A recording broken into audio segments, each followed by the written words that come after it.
Park at Grand Prairie.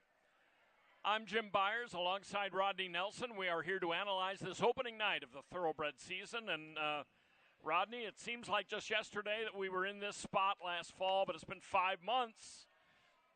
A lot's been going on, but we're right back where we were last fall, and it's exciting with a fast track and a firm turf course today and really nice weather.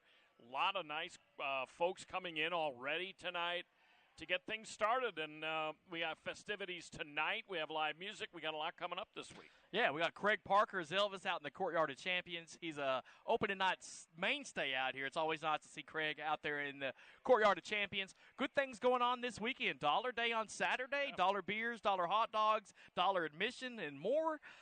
It's going to be a nice time to be out here at Lone Star Park. I always love opening weekend, especially opening night. Everybody's tied, 0. All the trainers are tied for the top of the standings. The jockeys are as well. Got some good races tonight, and you know, I like the Arabians. We're kicking off with the Arabian race tonight. Arabians, previously a regular feature of the fall meeting, are now, like they did this spring at Sam Houston, going to run during the Thoroughbreds. And we kick right off with an Arabian race. So let's get right on to it. We're fast and firm. A little breezy tonight, but beautiful, 86 degrees. It'll be in the upper 70s Fahrenheit by the time we get done. Fast and firm on the racing surfaces. Should be dry for the first couple of days, which will be good. Hopefully Saturday I'll hang in there on Dollar Day.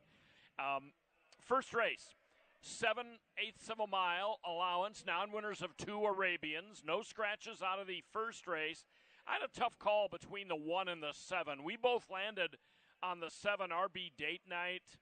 Those 2 horses, though, really tower above the rest here in this Arabian event for 3-year-olds and up. Yeah, RB Date Night from the outside. That's your number 7 horse. You know, I got to pick this horse. You know, if anyone's watched during the quarter horse season when we ran the Arabians, you know I love the trainer, Ernesto Torres. He sends out a lot of Arabian winners, and they look good. RB Date Night has only had 1 start that came back on the 21st of March down at Sam Houston Race Park, but won that race by 9.5 lengths. You know, started off a little bit behind, but ended up getting up there toward the front and not looking back. I like that out of RB Date Night. We've seen some of Torres' horses do the same things in the past few years. We had one, I think it was last year, had horses that ran 1-2 and then came in here and they both won their first 2 races out here. This horse is lightly raced, owned by my friends down at Rosebrook Farms down in Florida. It's always nice to see them have horses in here. I think RB Date Night can take the opener here tonight. My second choice is going to be number 1. That's High Country. You know, this horse has had 3 races so far in his career.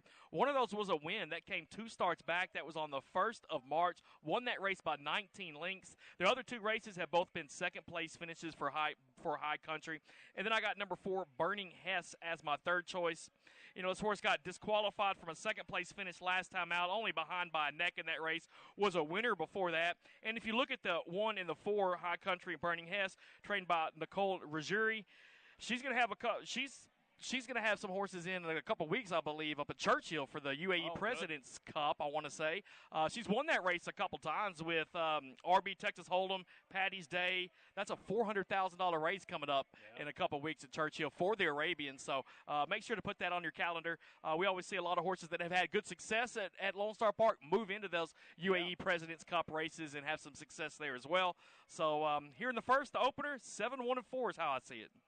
Yeah, that UAE President's Cup used to be run on Preakness Day. I guess they move it around a little bit. Nicole Ruggieri also had a really good fall meet. She did. And Torres, in some years, has kind of dominated the Arabians but not last fall. And they hook up here in the first. RB Date Night really got the worst of it at the start last time, as you mentioned. But the good thing about that was for a debuter, he got to tuck in, learn how to sit behind horses, get some dirt in his face, then he angled out, and he was geared down at the end by Ernesto Valdez Jimenez.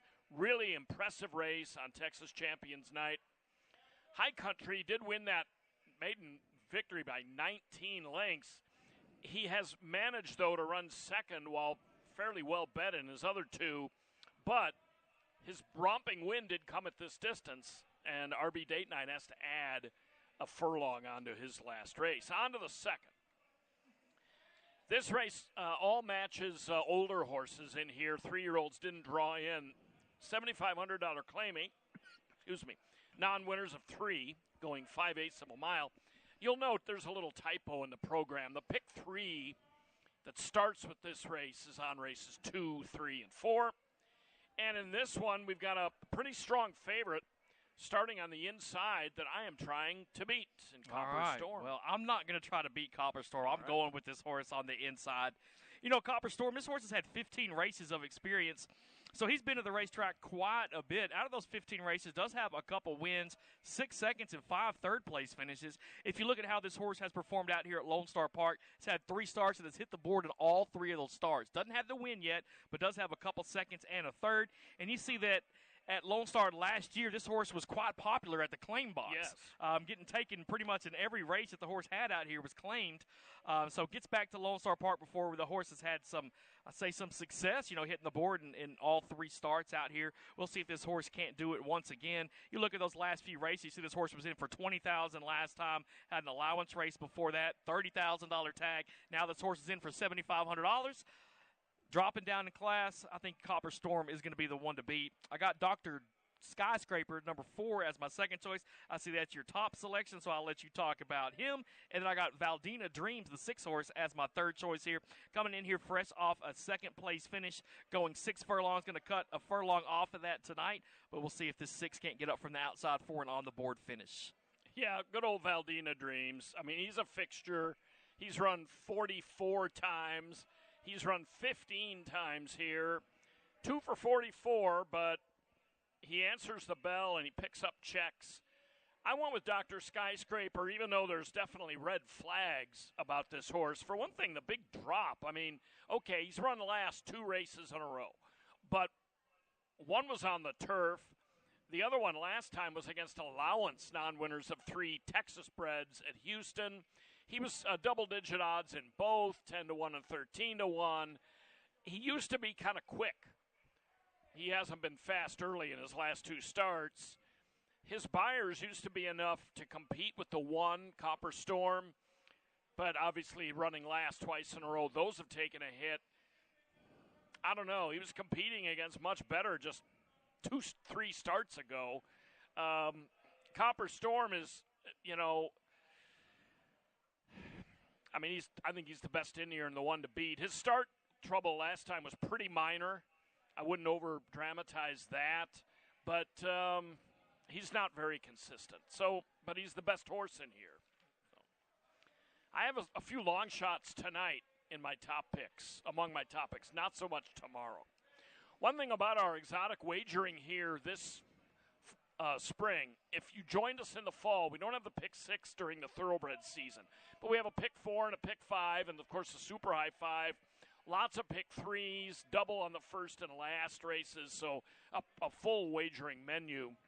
Race 3, $7,500 maiden claiming fillies and mares, 5.5 furlong, scratch number 4, Zapper M. All right, so I'm going to be on the horse on the inside. Number 1, News Too Serious. All right, so I think you got to use your imagination on this horse, right? If you look, all 4 of those previous performances, this horse has gotten beat by double lengths in all of them. Hadn't been within 16 lengths of the winner in any of those races. All right, so why am I picking this horse? Well, all 4 of those races came up in Hot Springs at Oaklawn Park. We know the competition up there is a lot better than it is right here at Lone Star Park this time of year. But you know what? After getting beat by those horses up there, this horse is taking a drop in class for the $7,500 tag tonight. This is going to be the shortest this horse has ever run. So kind of mixing things up here. We'll see if number 1, News Too Serious, can't have a good run from the inside at a little bit of a price. I got the 3, Clarisit. Yeah, Clarisit. I got this horse picked second. This horse has run second in back-to-back starts. Last time out, this horse went 6 furlongs at the beginning of April at Sam Houston, ran second, and that one was claimed out of that race. So it goes to the new barn tonight. We'll see if Clarisit can have a good run. And then I got number 2, Jaw Dropper, as my third choice here. Coming out of that maiden special weight down here to the $7,500 tag. You see this horse was in for $7,500 2 starts back. Had a third-place finish in that race. Last time out was on the turf. Goes back to the dirt tonight. Changing things up. Let's see if Jaw Dropper, can't get up to hit the board. The thing about Jaw Dropper, I've got him picked second, or her picked second.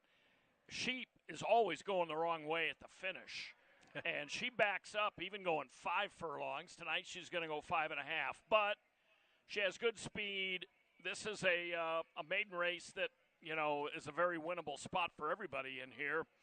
Clarissa, who has, again, been running around here for a long time, used to be an Asmussen horse. She beat Jawdropper by a country mile 2 starts ago when they faced each other. So, but for some reason, I've got Jawdropper on top of her because, no offense to the filly, but I just don't like Clarissa very much. I don't think she's very reliable. I'm taking a filly in Crazy Caroline that has never made it onto the buyer scale. That means she has never finished fast enough or close enough to register even a single-digit buyer. But last time, she hasn't raced since February. She's changed barns. She's adding blinkers. She's actually worked pretty well. She's only finished in front of one rival in 3 starts, and has been eased twice. But I think she could compete in this race at least. And trainer change, equipment change. Even if you toss that turf race last time, which doesn't apply here, it was a mile on turf, her form is still really bad. But I think tonight might be a night to pick somebody like that. Well, if you look at our top 2 choices, I mean, they've only outrun like maybe 3 horses in their entire career if you put them together. Yeah. So kind of going out on a limb here. Your top choice is my 4th, so that's one of the races I think you can take a shot at because the favorites deserve to be the favorites, but they haven't done much. Race 4. On to the 4th. Texas-bred 3-year-olds, 6 furlongs here, maidens. Scratch number 3, Blame to Innocent. This race is a rerun of March 28th, race 6 at Houston, with the exception, or one of the exceptions is my 6-1 shot that I'm picking on top, who comes in from Zia. But the rest of them, except for the first-time starter and another crossbow, they all come out of the same race. Yeah, and I'm on the horse on the inside rail, Chief Brown, number 1. This horse came out of that same race as pretty much everybody else in this race, and Chief Brown seemed to get the best of them in that race. And, look back through here, you see a bunch of bold names. They run against each other more than just once. And Chief Brown usually has a pretty good race there. Got a jockey named on here, Lane Luzzy. Yeah. Welcome back to the Colony, Lane Luzzy. Yeah. Good to see him back. He was up in the Northeast for maybe 2 years or so before coming back to Sam Houston? A good 2 years. Yeah, I saw him at Saratoga in 2024, and he was not new to the circuit then, but he did spend some of his early years here and had good success. And then went to New York, rode consistently up there. His dad, Mike Luzzy, was a well-known longtime rider on that circuit. Tough circuit, really tough circuit to break into. But, he had a good meet at Houston. And we're going to see him on a horse later, Moto, in the Blue Bonnet, yes, in the state. Who was one of the last, if not the last winner for Tom Amoss before he turned his horses over to his assistant. And so good to have Lane back. And also a new rider that he's not new, but a new rider around here, Giovanni Franco, who's been a mainstay in Southern California. He's going to ride here this meet and then is planning to go to Remington in the fall. He did ride at Remington 10 years ago, but he's been a Grade 1 winner out in Southern California. Well, welcome to Texas to all the new guys in the Colony, or welcome back to Texas in the case of Lane Luzzy, but I think he can pick up his first win of the meet on Chief Brown.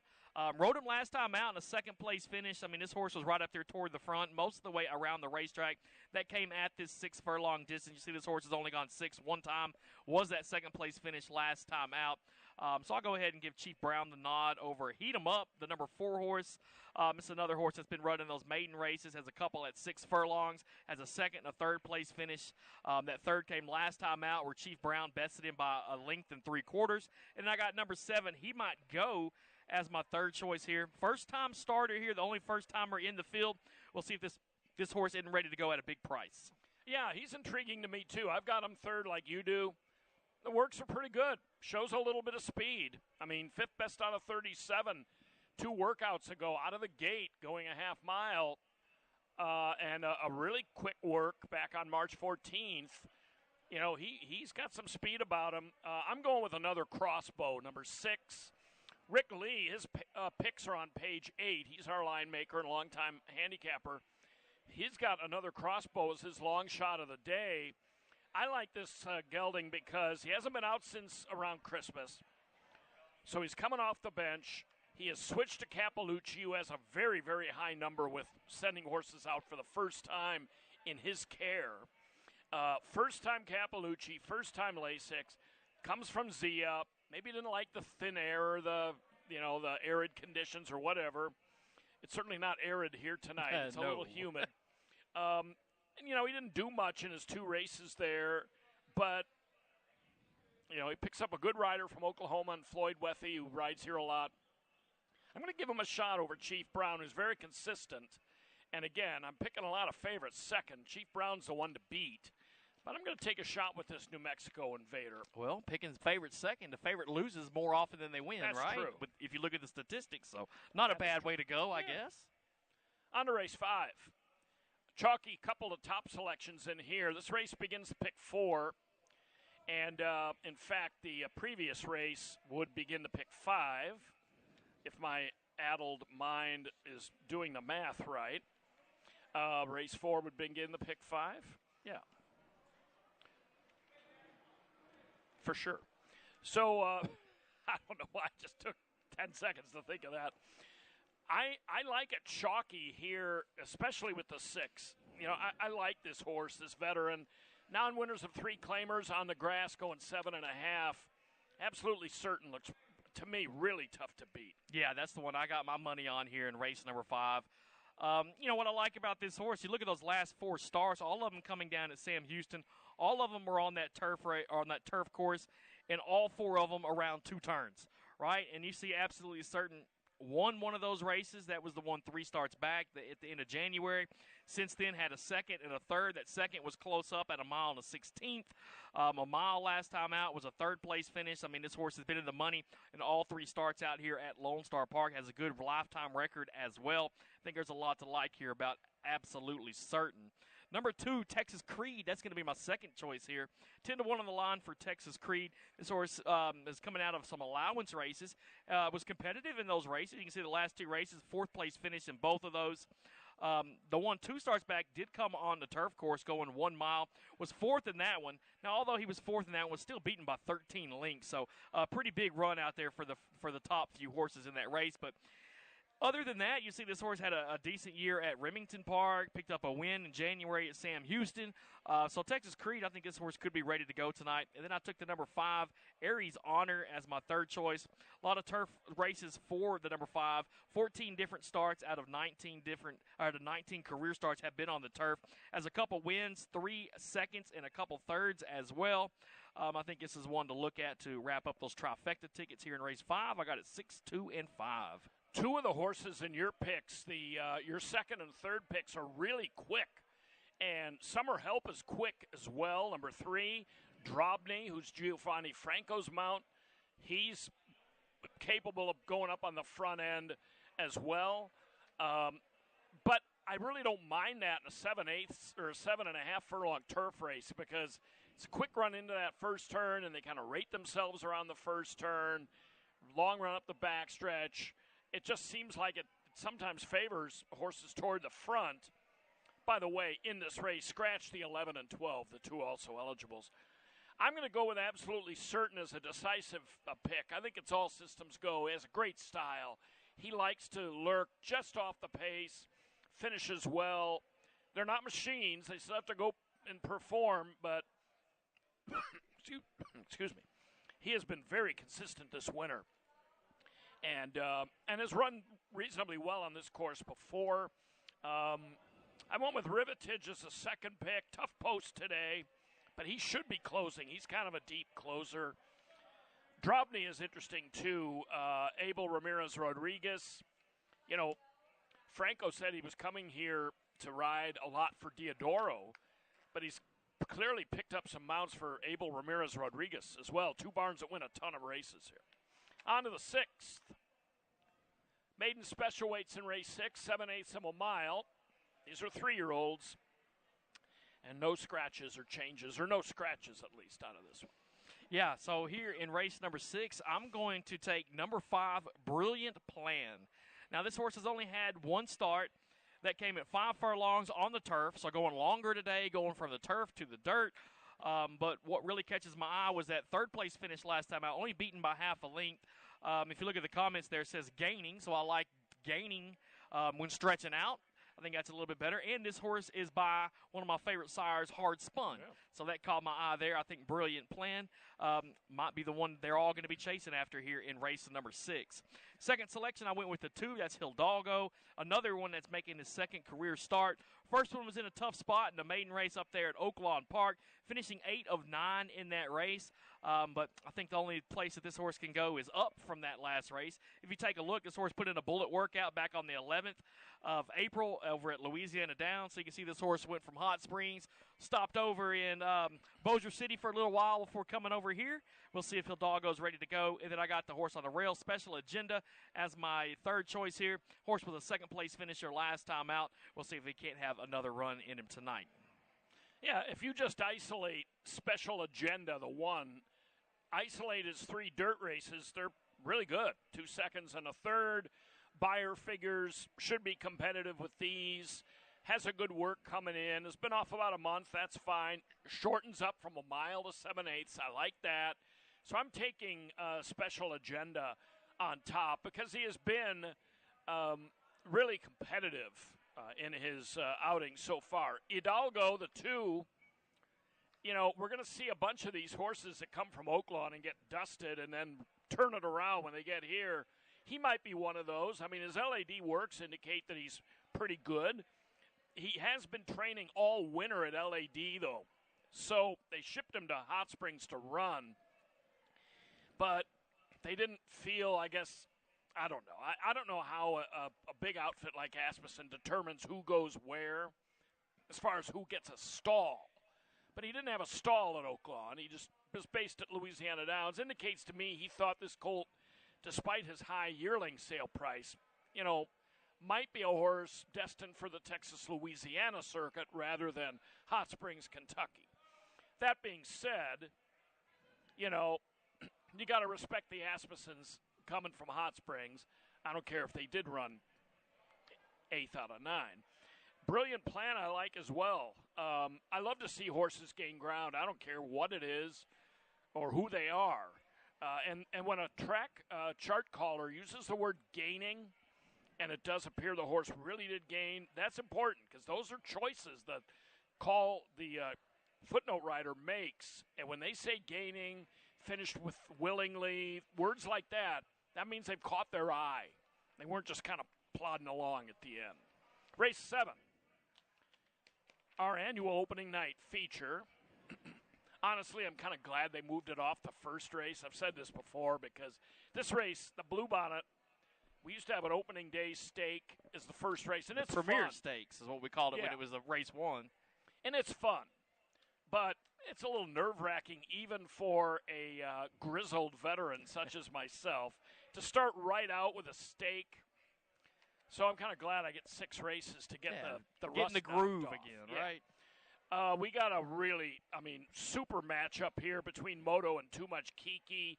Moto is just a special kind of filly. Too Much Kiki is, she's a Texas-bred, candidate for all-decade team. On Horse of the Year in 2004. Yeah.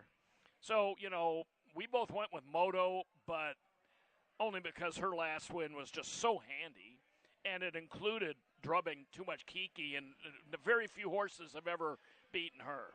Yeah, Moto, and you look back, you see this horse with Sam Houston, the Fairgrounds, Oaklawn, Churchill Downs, and ran well pretty much everywhere this horse has been. If you like horses that get out there in the front, well, Moto's going to be one for you. It'd be something special. This horse didn't get out to a lead early on One in race the race. She didn't was at Hot Springs, and you didn't, see where didn't she work finished. well. Yeah, but all the rest of them, this horse is out there in the front. Moto, a winner last time out in that Yellow Rose race over Too Much Kiki, over Naval Woman, who's in this as well. Won that race by 4 3/4. I thought that was pretty impressive in that stake race down at Sam Houston. So give me Moto on top. I'm taking Too Much Kiki. The number 5 is my second choice. This horse was the runner-up to Moto last time out. Too Much Kiki has been a winner out here at Lone Star Park 3 different times out of 8 tries. Has a win at the distance as well. I mean, there's a lot to like about this horse. And like I said, the 2024 Texas Horse of the Year, Too Much Kiki. And then I threw in Successful Path. That's a number 2 horse as my third choice here. Trained by J.R. Caldwell. He always seems to have some horses show up in some big races, so you can't ever count him out. Last time out, this horse was in that same race, the Yellow Rose. Ended up getting beat by 15 lengths in that race. Let's draw a line through that one, toss it out. Because if you look at the 2 races before that at Sam Houston, Successful Path won both of them. One by 5 1/4, one by 4 3/4. We'll see if this number 2 can't get up here in the Bluebonnet Stakes. I got it 5-2-7 in the night's feature. Yeah, Successful Path likes this dirt. When they drop her a little, she's aces. I don't know if she can run with this group, but I have her 4th as well because, I mean, Caldwell's done a nice job with her, and he always seems to start this meet hot. I remember in 23, he and Renee Diaz, I think, won half the races on opening night. They won 10 like the first weekend, yeah, it seemed like. You know, I what can you say about Moto? She's outstanding. She doesn't need to run against Texas breds to have piled up a great record. Too Much Kiki, you got to love her. I wonder, I haven't seen Danelle Durham in a while, but she bred this horse, and I got to wonder how much satisfaction Danelle gets out of. She doesn't campaign the horse, but sure she does. What a wonderful mare that this mare Talking is. about Danelle Durham, she texted me a couple weeks ago and asked me to fix her air conditioner. Really? Turns out it was the wrong Rodney she was looking for. I was going to say. She texted me back and was like, wait a second, a couple weeks ago I asked you to fix my AC. That was the wrong person. I was going to say, I didn't I realize bet you figured were it out when I certified didn't in show AC up. repair. On to the 8th. Final race, wide open. 1 mile on the turf. Good race to wrap it up on. There's 1 3-year-old in here, and that's a horse that gets in off the also eligible. Hey, and we're both taking that the horse. 3-year-old. How about that? Look at that. Yeah. This is a first-level allowance for Texas breds. Scratch the 1. Redbird Fly. Scratch the 8 Heats Hero. Scratch the 10 Bradix. And scratch 2 of the 4 alsos, the 11 and the 13. So both the 12 and 14 get in, and we both like Lane Luzzie's horse here. That's right. So this last race, hopefully you're out there betting it. You got a pin in handy so you can mark through all these horses that are out in this race. But 14 coming from the far outside, Running Point. This horse has put together back-to-back wins. And in those 2 wins, this horse won by 6 and 6 1/4 in those two wins. Both of those were in route races. Last time out went a mile and a 16th. That was on the turf. Just going to shorten up just a little bit on the turf. But going on the turf once again around 2 turns, I think Running Point's going to be the one that they're all looking for. Number 2, Binary Code. That's going to be my second choice here. If you look at Binary Code, how this horse has done of late, look at 2026. This horse has not been off the board, has a second and a couple third-place finishes, not too far behind last time out. And then I got the 7 to wrap it up. Roman Eagle in my top 3 here. A third last time out, and Sam Houston had a 4th, and then a win before that. All 3 of those races going around 2 turns on the turf. So we'll see if Roman Eagle fits here in this spot. I got it 14, 2, and 7. We never get to say the 14 very much. We don't. It's kind of cool, though. I mean, 14, you picture some horse starting out in the parking lot, but, there are 4 scratches out of here. So it's the 10 hole going a mile. It's a stretch start, so they have a little bit of time. I'm not too worried about it. This horse has got some speed. You shoot out and definitely. A horse with this style has the speed to get into good position. I mean, this horse, since they added blinkers, he's been not only undefeated, but, he's never been behind a runner at any point. So blinkers plus improvement have helped this horse. Plus, he seemed to really like the turf last time. And he's beaten older horses twice. He's only 3, but his last 2 races were written for 3-year-olds and up. I say catch him to collect. I took Grind Jim, the 4, as a second pick. Since he's gone to the turf, he's rallied twice. Now, it's going to be interesting to see who Lane Luzzie rides here, because he was named on Castellanos' horse, but he's also named out here on Tristan Ashford. So I'm watching the screen. I'm sure it'll pop up here. But nonetheless, I got I got the Grind Jim, who's been, kind of enjoying these runs on the turf as a second pick. And Roman Eagle, I agree. He's usually in the neighborhood. He's gotten good on the turf as well. I'm not real big on Binary Code. He's okay, but I just, at a short price, I wouldn't put a whole lot of faith in him. I didn't see the jock change on that 14. I missed it. Anyway, it'll be announced. All right. That's all you need to know. I wouldn't say that. But that's a lot of information about tonight's card. 8 races, 34 minutes to post for the first. Please wager early. And is Dave back in the paddock I believe tonight? Dave will be in the paddock tonight. Unlike the fall, when we say goodbye and then you come back in the paddock, Dave Appleton, longtime paddock host here at Lone Star, is back, so we'll enjoy seeing him. Meanwhile, we'll be back all week to do the show, so enjoy your night. All right, good luck to you tonight, Jim. And I can hear Craig Parker firing up behind us, so entertainment out in the Courtyard of Champions. Enjoy your opening night here at Lone Star Park.